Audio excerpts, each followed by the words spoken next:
Welcome back, dreamer. Tonight's story is for the ones who've ever looked at their reflection and felt like it didn't belong to them. A tale about the voices we absorb, the ones we silence, and the moment we learn to speak again. This is The Mirror That Lied. Once upon a time, there was a small village wrapped in fog, nestled between the bend of a river and the edge of an ancient wood. The people there had a peculiar rule: no mirrors, not in homes, not in shops, not even in the old inn with its creaky stairs and tea-stained curtains. They said mirrors brought bad luck, that they held things inside them best left forgotten. But of course, rules like that only make one thing stronger: curiosity. The youngest soul in that village was a quiet girl named Nella. She had hair the colour of candle soot and eyes always searching for something she couldn't name. She wasn't loud, she wasn't brave, but she was curious. And one damp morning, while playing along the edge of the woods, Nella found something sticking out of the moss, thin and sharp and glinting where light shouldn't glint. She knelt, brushed the leaves aside, and there it was, a broken shard of mirror. It was small, no bigger than her hand. The edges were cracked and its silver backing had peeled like old bark. But it was enough to see something. She held it up and froze. The face staring back at her looked like her, but not quite. The eyes were too shadowed, the corners of the mouth pulled slightly downward. The expression, empty, hollow, was not her own. And then the mirror spoke. Not out loud, no, not with sound, but deep inside her mind it whispered, "They don't look at you because they don't see you." Nella dropped the shard. Her hands were trembling. She wanted to run, to throw it away, bury it, forget. But instead, she picked it back up and placed it carefully into the pocket of her coat. Somewhere far above the trees, the clouds shifted slightly. The first shadow had entered her story, and it had a voice. That night, Nella didn't sleep. She tucked the mirror shard into a drawer beside her bed, wrapped in an old handkerchief. But still she could feel it, as if it was breathing beneath the wood, watching, waiting. She told herself she was being silly, just tired, just imagining things. But then it happened again. As the moonlight crept through the curtains and touched her wall, she heard it. Not a sound exactly, more like a presence curling in behind her eyes. No one really knows you. She sat up fast, heart racing. Her room looked the same. Shadowed shelves, soft blanket, the painting of the river her mother hung years ago. But the air felt heavier now, full of unspoken things. She opened the drawer slowly. The mirror was warm. Deleu this time, when she looked into it. She didn't flinch.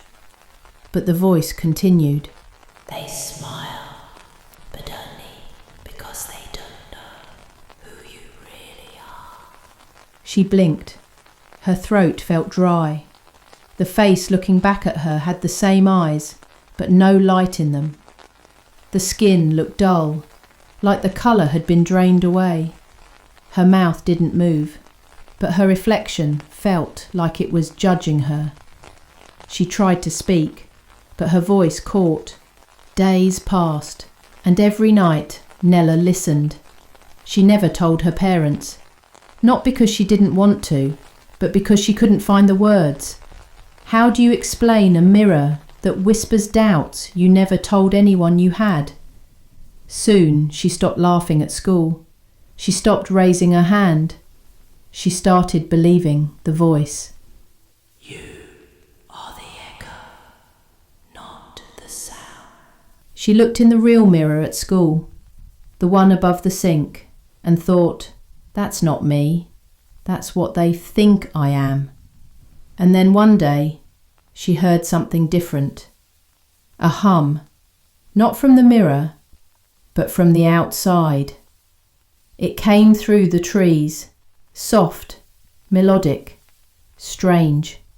That night, Nella dreamed of a woman in a cloak stitched with stars. Her voice was like wind chimes and thunder.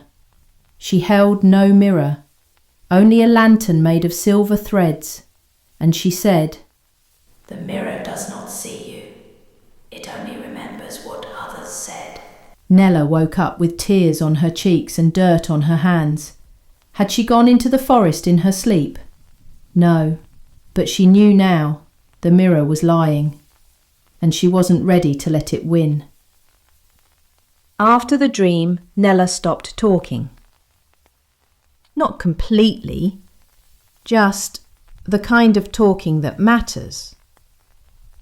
No more excited stories about what she'd seen on the walk to school. No more questions about stars or tree roots or why rain sometimes made her feel safe. She spoke in nods, shrugs, half smiles. The mirror hadn't whispered anything new in days. But it didn't have to. Its words now lived in her own voice, quiet, constant. You don't belong in their laughter. Her teacher wrote a note home. Nella seems distant lately, less engaged. But her parents didn't know what to do. They asked her what was wrong. She just said, "I'm tired." She was. Tired of pretending. Tired of wondering if the mirror was right. Tired of feeling invisible, even when people looked at her. One grey afternoon, she sat by the window and watched the rain trace long lines down the glass. The world outside blurred. It looked how she felt. She touched her own reflection in the window. Her fingers met cold glass, but her mind heard a whisper. You're not who they think you are. She pulled her hand back. Then, slowly, reached into her coat pocket where she'd hidden the shard. She didn't even have to look at it.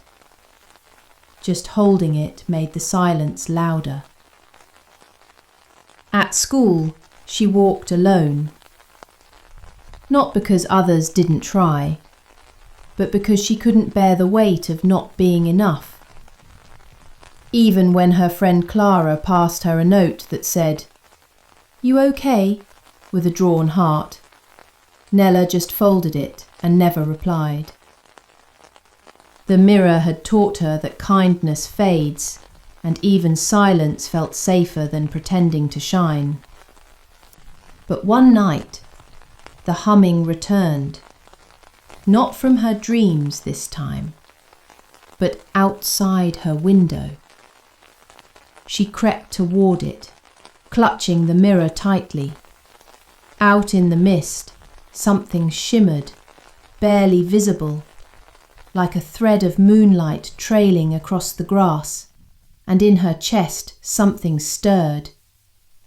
Not fear, not even hope, just curiosity.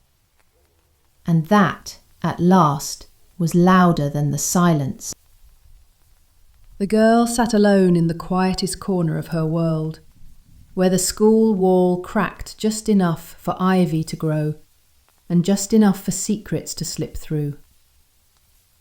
She came here every day now, even though no one else did, not since the voice. She hadn't told anyone what it said, not even her mother, because how do you explain something that sounds like you, but isn't? Today, the wind was louder than usual. It swirled through the ivy and tugged at her sleeves, like invisible fingers calling her closer. And then, something shimmered. It wasn't glass, it wasn't a puddle. It was a patch in the wall that looked like liquid silver, rippling like light through water but flat as stone. She leaned in, heart thudding. Her breath misted the surface. And there, staring back at her, was herself. But not exactly. This version of her had a different light in her eyes, softer, sadder, like she knew too much. And then, without moving its lips, the mirror self whispered in her head, "Not everything broken is meant to stay." She gasped, stumbled back, but the mirror didn't vanish. It waited. The next morning, Nella sat cross-legged on the floor, the mirror shard resting in front of her like something wounded. She stared at it, not with fear anymore, but with a quiet kind of challenge. The dream woman's words echoed. It only remembers what others said. So maybe she could teach it something else. She opened the old wooden chest beneath her bed. Inside were things that hadn't seemed important before. A letter her mum wrote when she started school, smudged with a kiss. A crayon drawing of a stick figure family holding hands. A tiny ribbon from a birthday gift her grandmother once gave her. She placed each one beside the mirror. The mirror flickered, just slightly. Then she opened her school folder and pulled out the note Clara had written weeks ago, the one she never answered. It simply said, "You're not weird, you're lovely. Don't go quiet again." Nella pressed it gently to the surface of the mirror. The glass twitched, and something inside shifted. Not a voice this time, a feeling. Warmth. Piece by piece, Nella glued her memories over the shard, sticky notes with kind words, old bedtime lullabies written in her mother's handwriting, a doodle of a cat someone once said looked exactly like her laugh. Each one whispered its own truth. You are loved. You are safe. You are more than what they said. And when she picked the mirror up again, it didn't speak, but this time it looked like her, fully, truly, and her reflection smiled first. That night, the air in Nella's room felt lighter. She sat at her desk, the mirror shard no longer sharp in her hands. Its edges had dulled somehow, not by magic, but by meaning. It was no longer something broken, it was something held. She turned it over. What used to be a reflection of doubt and echoes now shimmered beneath soft drawings and crooked words, crayon hearts, handwritten lullabies, folded notes stained with age and kindness. When she lifted it to her face, the surface didn't ripple, it didn't whisper, it simply reflected her, exactly as she was, a little tired, a little softer, but whole. I'm still here. And this time, it didn't sound like a question. It sounded like a promise. She placed the mirror on her windowsill where the moon could reach it. Then she crawled into bed, pulled her blanket over her shoulders, and breathed. One slow breath in, one long breath out. No lies, no noise, just sleep. Somewhere in the village, a second shard began to flicker. Another child, another voice beginning to wonder if the mirror had lied to them too. But this time, there was a girl who could tell them the truth. You are not what they said. You are. what you choose to remember. Good night.